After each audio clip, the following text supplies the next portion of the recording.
क्या आप जानते हैं कि दुनिया में हवाई जहाज उड़ाने का श्रेय जिस राइट ब्रदर्स को दिया जाता है, उससे भी पहले एक भारतीय वैज्ञानिक ने विमान बनाया था।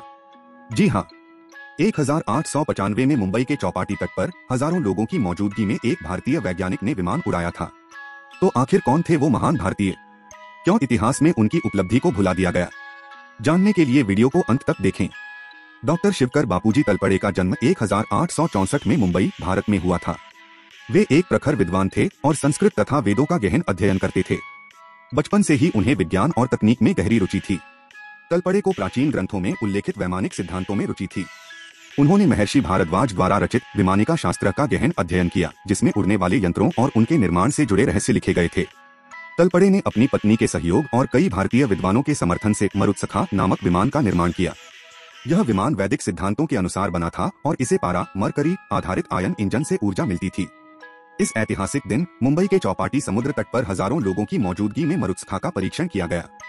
विमान ने लगभग 1500 फीट 457 मीटर की ऊंचाई तक उड़ान भरी और फिर धीरे धीरे नीचे आ गया।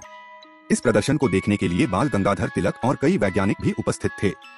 यह उपलब्धि राइट ब्रदर्स की 1903 की उड़ान से 8 साल पहले की थी। लेकिन अफसोस, ब्रिटिश सरकार ने इस उपलब्धि को कभी प्रोत्साहित नहीं किया। तलपड़े को कोई वित्तीय सहायता नहीं मिली, जिससे वह अपने शोध को आगे नहीं बढ़ा सके। भारत उस समय ब्रिटिश शासन के अधीन था और अंग्रेजों को भारतीय वैज्ञानिकों की सफलता स्वीकार करने में रुचि नहीं थी। तलपड़े का निधन 1916 में गरीबी और गुमनामी में हुआ। आज कई शोधकर्ता मानते हैं कि अगर तलपड़े को सही समर्थन मिला होता तो भारत हवाई जहाज निर्माण में विश्व का अग्रणी देश होता। अब कई इतिहासकार उनके योगदान को मान्यता देने लगे हैं, लेकिन उनकी कहानी अभी भी कई लोगों के लिए अनसुनी है। क्या आपको लगता है कि शिवकर बापूजी तलपड़े को इतिहास में सही जगह मिली? अगर हाँ, तो कमेंट में जय विज्ञान लिखें।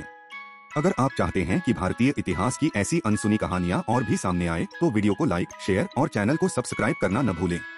जय हिंद।